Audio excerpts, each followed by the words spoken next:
Yeah, everybody, I can't believe I just did that. It's the recovering Adventist here. I just recorded the whole show without hitting play. So this is a second take. And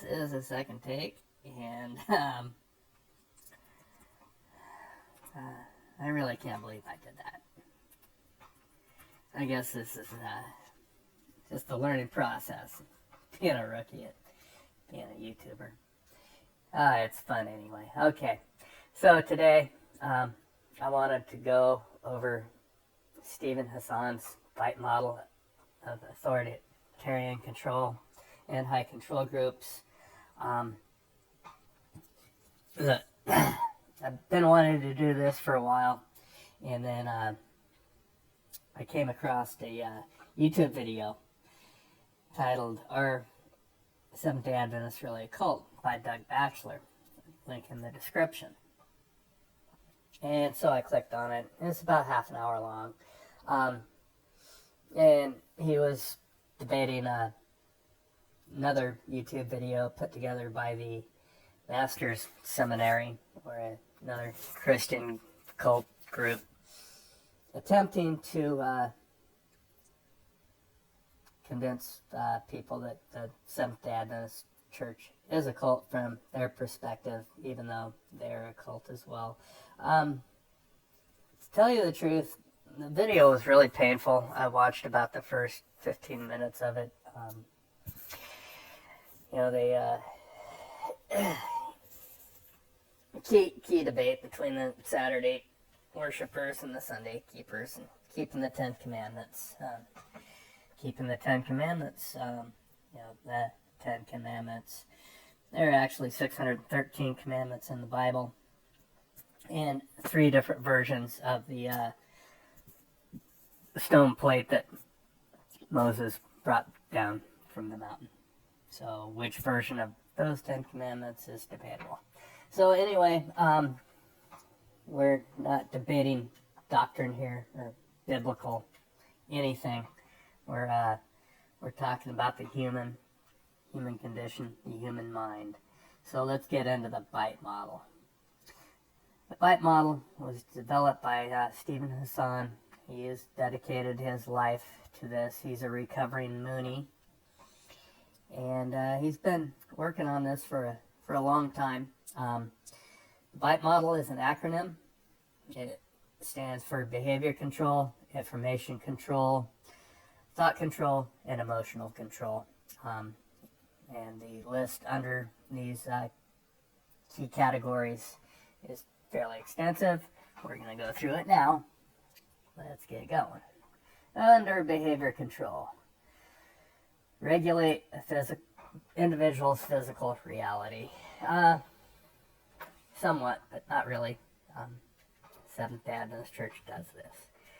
Item 2, dictate where, how, and with whom the member lives and associates or isolates with.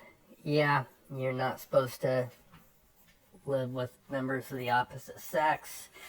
You should also not be living with non-believers. So, yeah, Seventh Day Adventist, guilty as charged. Item 3, when, how, and with whom the member has sex. Absolutely. Control types of clothing and hairstyles. Absolutely. Regulate diet, food and drink, hunger and or fasting. Yes, it does. No pork, no shellfish. Vegetarianism is strongly encouraged. Manipulation and deprivation of sleep. Not really. Maybe some individual congregations or even at the family level might do this in the name of God or the religion, but not really. Okay, item 7, financial exploitation, manipulation, or dependence. Yeah, if you're not paying your tithes, you're a lower member. You're a lower life form in the group. Restrict leisure, entertainment, and vacation time. Absolutely, they do this. If you're on vacation and you're somewhere else, you gotta be looking up that Seventh Day Adventist Church. Also, Friday night vespers, prayer meetings. No, and no movies, no dancing, not a lot of the fun stuff. Item 9, major time spent with group indoctrination and rituals and or self-indoctrination, including the internet. Yes, the 3 meetings a week, cassette tapes. So, yeah. Okay, item 10, moving on. Permission required for major decisions. On a scale of 1 to 10, I would say this is a 5. If you're taking a job, they're definitely forbidden occupations. If you wanted to become a rock and roll musician, yeah, you wouldn't get permission, but you would be out. Okay, on to number 11. Rewards and punishments used to modify behaviors, both positive and negative. Yes. Item 12, discourage individualism, encourage groupthink, absolutely. Item 13, impose rigid rules and regulations, yes. 14, punish disobedience by beating, torture, cutting, rape, or tattooing or branding. No, they don't do that. But just because they don't do that doesn't make them harmless. Threaten harm to family or friends. Maybe on a 3 out of 10. Not physical harm, but your family's going to be ashamed of you, and it's going to bring shame on your family. So yeah, there is that angle of it. Item 16. Force individual to rape or be raped. Not on the congregational level, maybe within a family.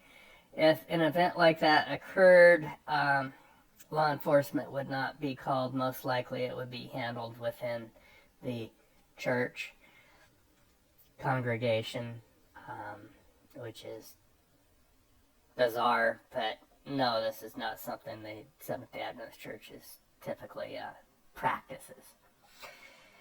Item 17, encourage and engage in corporal punishment. Not really. Yeah. Spare the rod, spoil the child. Depends on your definition of capital punishment or corporal punishment. Corporal punishment, not of adults, children definitely is used. Which is a bad deal. It really is. Teaching a child that physical violence is okay. Unacceptable, people. Okay. Item 17. Instill dependence and obedience. Yeah, absolutely. 10 out of 10 on that one. Okay, the next items are kidnapping, beating, torture, rape, separation of families, imprisonment, and murder. No, the Seventh Day Adventist Church is not that an extreme of cult, but they are pretty extreme. Okay, we are a quarter of the way through. We are into information control, and the sub-items under that, deception. Deliberately withhold information.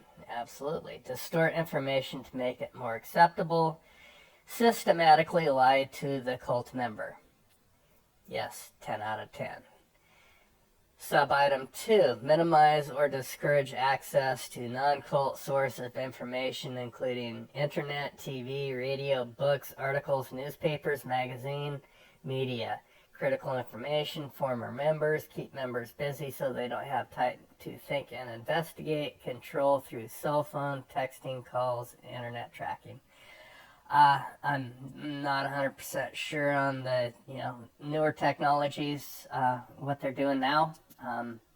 They definitely control TV, radio, books, articles. Read our books, read our magazines, read our articles.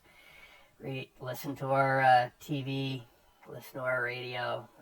Do not listen to anybody else's. Okay.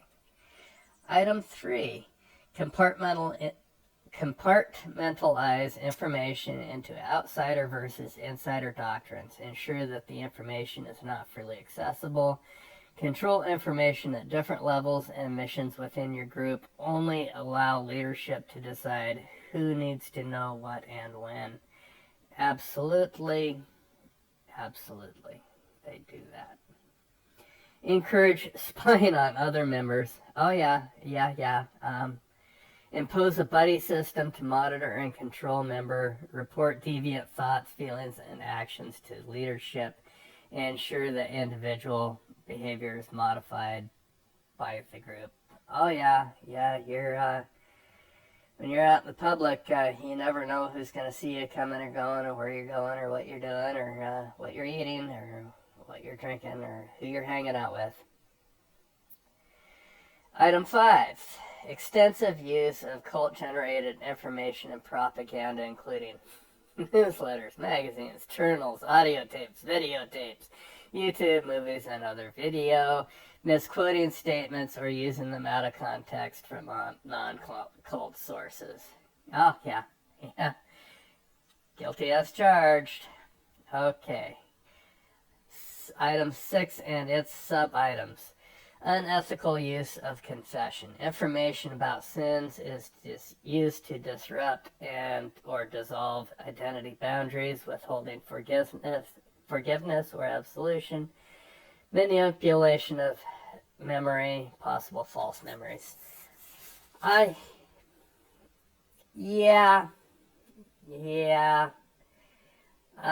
out of 10. 5 out of 10 on that one. Okay. We're at halftime here, people. We have reached thought control. So, here we go, thought control. Item 1, require members to internalize the group's doctrine as truth, with sub-items A, B, C, and D, adopting the group's map of reality as reality, instill black and white thinking, decide between good versus evil, organize people into us versus them, insiders versus outsiders. 10 out of 10. Sub-item 2, change a person's name and identity. 5 out of 10. They don't change a person's name. They're definitely going to change their identity, though. Item 3, sub-item 3.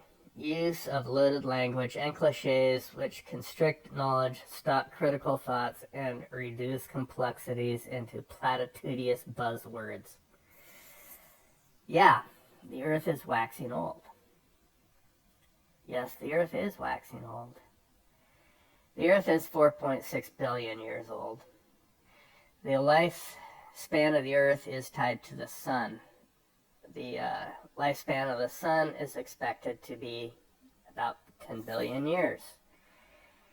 Therefore, we have not reached the halfway point. When we reach the halfway point, the earth will have a birthday and it will turn waning old. But waxing prophetically about the earth waxing old like it's on its final days is platitudinous buzz.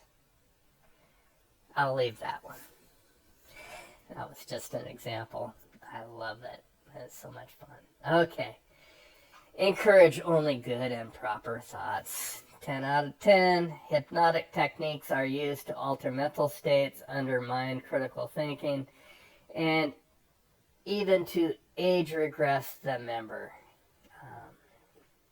Go into your own little catatonic state. Talk to yourself. Ignore what is going on about you. Yes, 10 out of 10, they do that.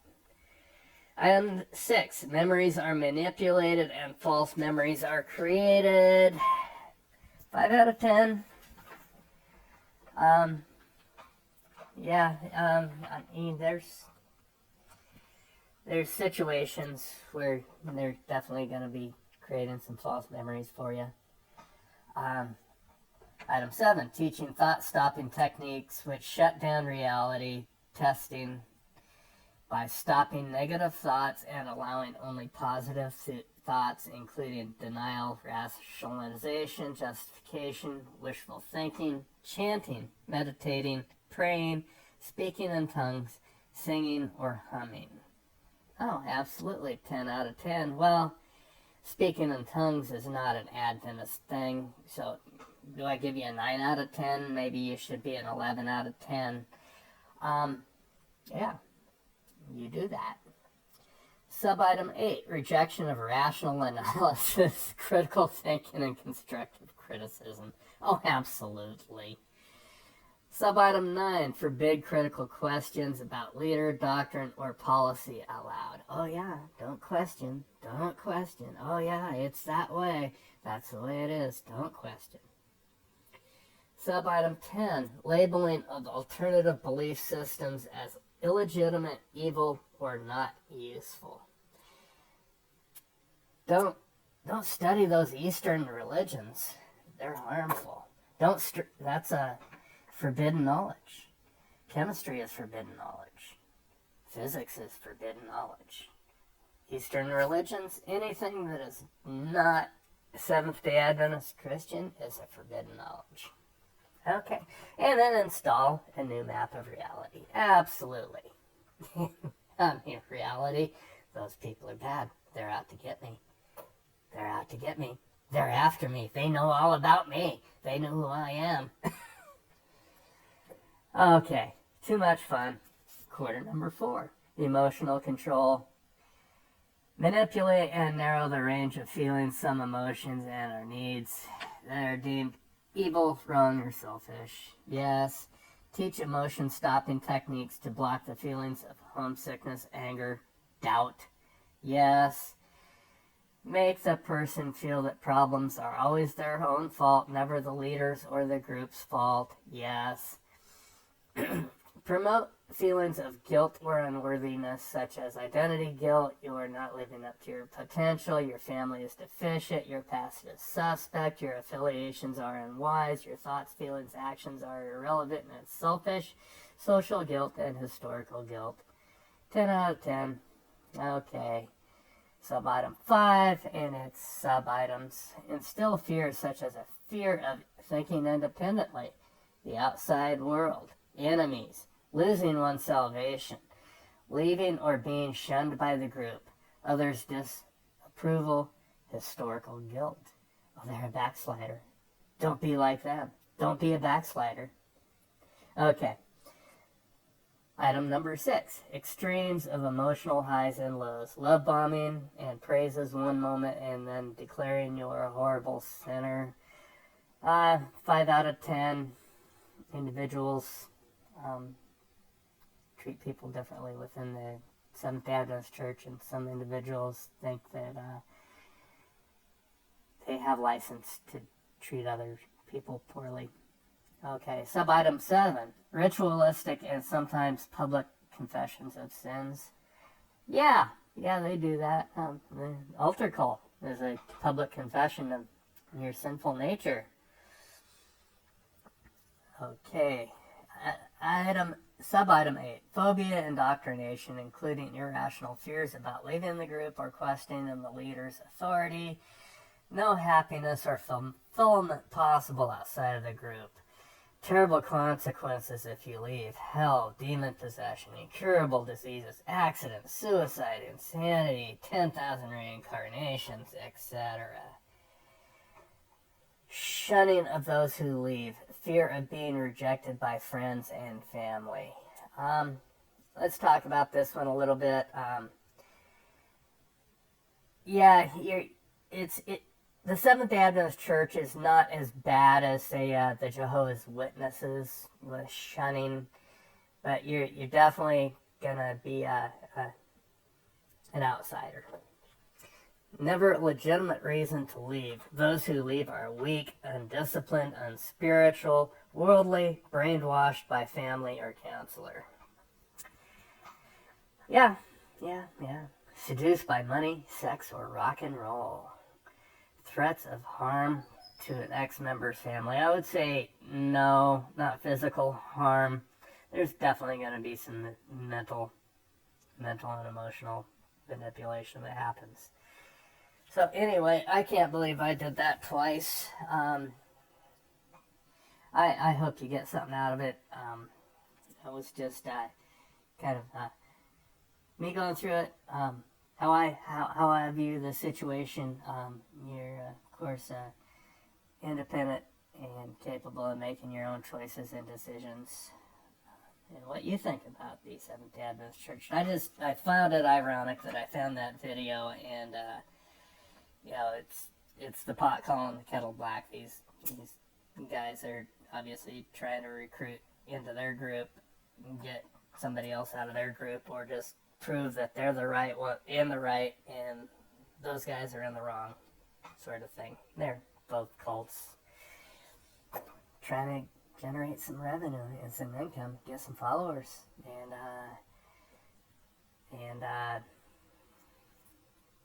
it's not all about the money, but sometimes it's, for these people, it's about the power and having control of other people and manipulating them. Of course, the money's a nice perk. If you're manipulating a large group of people and they're giving you 10% of their income, you're paying, maybe rent, but you're getting a break on your property taxes on your church and paying the power bill, and then making a nice living on the side. So anyway, this is the Recovering Adventist on the path of recovery. Have a good day.